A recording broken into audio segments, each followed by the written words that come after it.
1818, and Napoleon was defeated. He left behind a Europe that was reorganized and far more liberal than before. The reactionary monarchies of Europe returned and aimed to crush these liberal ideas.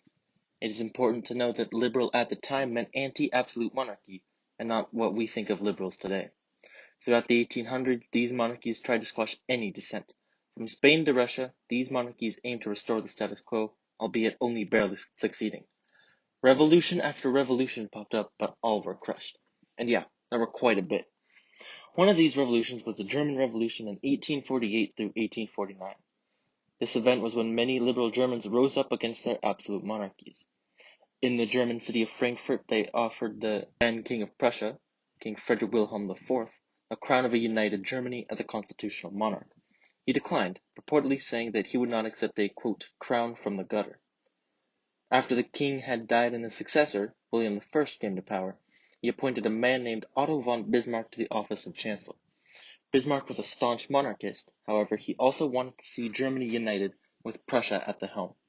Bismarck set about uniting the German people by way of diplomacy, warfare, and deceit. He began uniting Germany by making war on Denmark.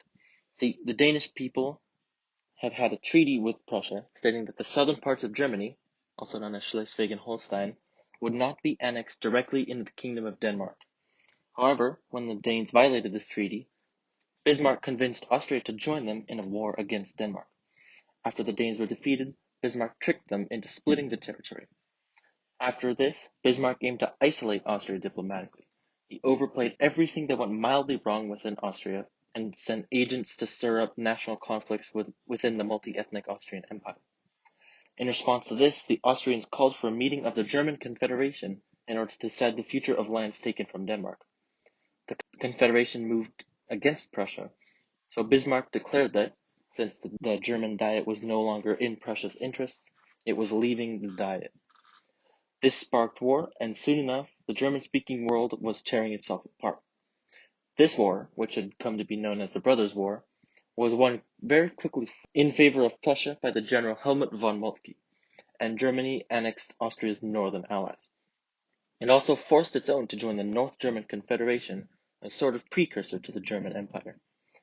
Prussia was by far the largest state in the Confederation, and as such, it was the dominant state.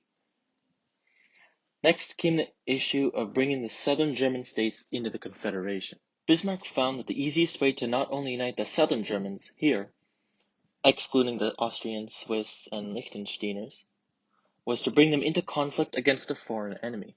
In this case, France served as the most convenient target. Bismarck could unite the south and take the German-speaking lands in Alsace-Lorraine at the same time, something he couldn't do with a country like Russia or the UK. However, to get that unity, Bismarck would need them to be the aggressor. He did this by altering a minor diplomatic incident to make each side believe that the other was wrong.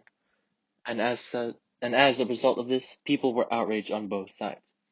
French Emperor Napoleon III declared war on Bismarck's North German Confederation, and as a result, the southern German states were more than willing to join to help Prussia. They did this because they feared a repeat of Napoleon's conquests in Europe, and declaring war over a minor diplomatic incident like this one showed to them that there wasn't much stopping France from just marching in whenever they wanted to. Needless to say, they joined Bismarck. German tactics in the war proved to be far superior to those of the French, and as a result, they were easily defeated. After a brutal siege of Paris, the German kings gathered in the Hall of Mirrors in Napoleon III's palace in Versailles to proclaim the Prussian king, William, as a German emperor.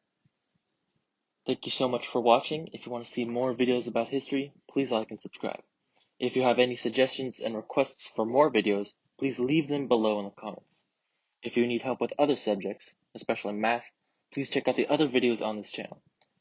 We are 3 Capo kids making videos as part of our CAS, or CAS project, for our IB diplomas, so make sure to be respectful in the comments. Thank you.